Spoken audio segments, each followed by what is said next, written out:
Today we've got a 2005 Cadillac SRX that we are going to be adding iPod connectivity to. This is the standard V6 rear wheel drive model with the stock Bose head unit still in place. This is the cargo area of the 2005 Cadillac SRX.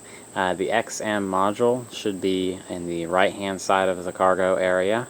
Behind this area here. So we're going to have just to dismantle this portion of the interior to plug in, tap into the XM module to add our iPod connectivity. Okay, the tools required for this job are the Phillips screwdriver, a short Phillips screwdriver, a small regular screwdriver for prying. The magnet tool is very handy. Both size ratchets, both sizes of extenders, a 8mm Torx bit, we've got a 13mm socket, 7mm socket deep well and regular, and also a 10mm socket, and our adapter here, and a flashlight is also a must-have. Okay, the rear panel here, basically all you have to do is pop this seatbelt cover off and back this bolt out that holds the seatbelt on. Pull that out. And I've already unsnapped this, but basically this is just held in place by these little snaps around the perimeter here. So the seatbelt is really the only thing that has to be undone on this rear portion of the panel. Okay, the left-hand upper pillar cover here is just held in place by one screw that is in this hole, which this hole was originally covered up by this airbag cover here. So this just pops off, and there's one screw there, and the rest of this is just snapped in place. You're going to want to start on the left-hand side and work your way over with the snaps, ending with where it hooks in right here to underneath this cover. And I've already unsnapped it here, just because this would be easier to do with one hand. That just comes out like that.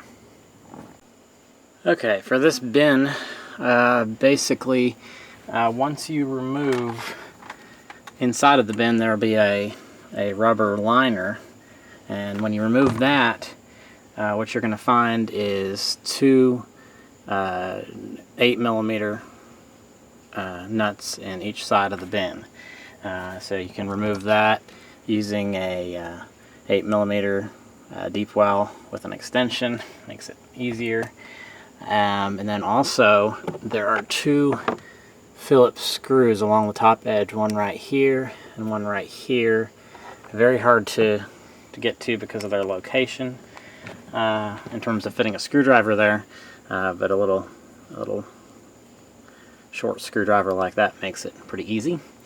And then this will have to pop out, which I've already done.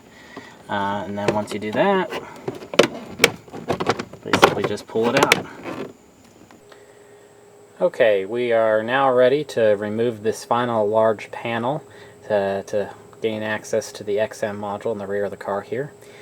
This is held in place 90% by clips like the other panels were.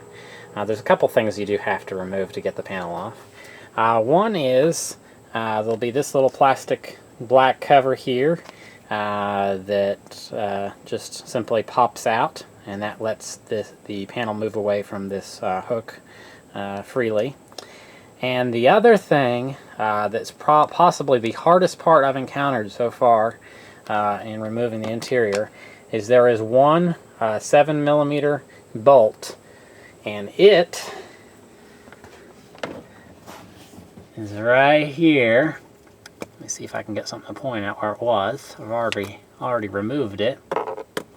It was right here underneath this handle, and it was bolted through to this clip. That is like the only screw holding this big panel on, and that was very difficult for me to remove just because of its location. I just used a small 7mm socket on that. It just took a lot of patience, and once you remove that and unclip all the clips, this pretty much will slide out. Alright, the next step is going to be removing the subwoofer enclosure and subwoofer to gain access to the XM module. Pretty easy. You've got a what was it? 10mm bolt there, and there are two more 10mm bolts down on the floor. One there and one there. And after you do that, disconnect the wiring harness here on the right for the subwoofer, and then this simply pulls out. So this is basically the harness that comes with the PA15. This is what will basically go enable us to connect to the XM receiver. Took me a minute to figure this one out, but this right here is the same type of cable that we've got going into the XM radio. And this is the XM radio module right here, the upper box here. There's another box down here. The upper one is the XM radio. And so we've got one of these plugs coming from the head unit that plugs into the bottom of here. This one will take its place. And then of course this will plug into the female version of this harness that comes with the kit. The way this works in order to unplug it from the back of the XM radio is this little blue clip will be pushed up like that.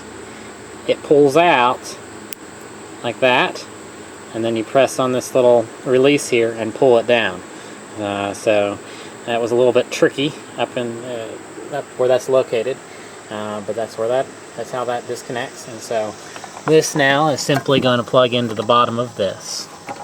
Okay, right here we've got the back of the center console, which we've already torn down. Basically this top little piece just pops right off, and then the back just pulls down. There's no screws, no nothing. And you can see we've got a nice open cavity here that we can store the PA15 in. This went to the cigarette adapter, which was unplugged. Alright, let's show you how we did the wiring route from the XM module right here up to where the PA15 is going to live in the front of the car, in the center console.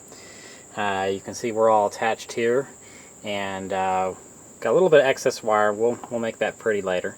But you can see that the wiring harness goes up underneath this rubber cover here, and it basically goes back here and follows along with the main harness in the car through there.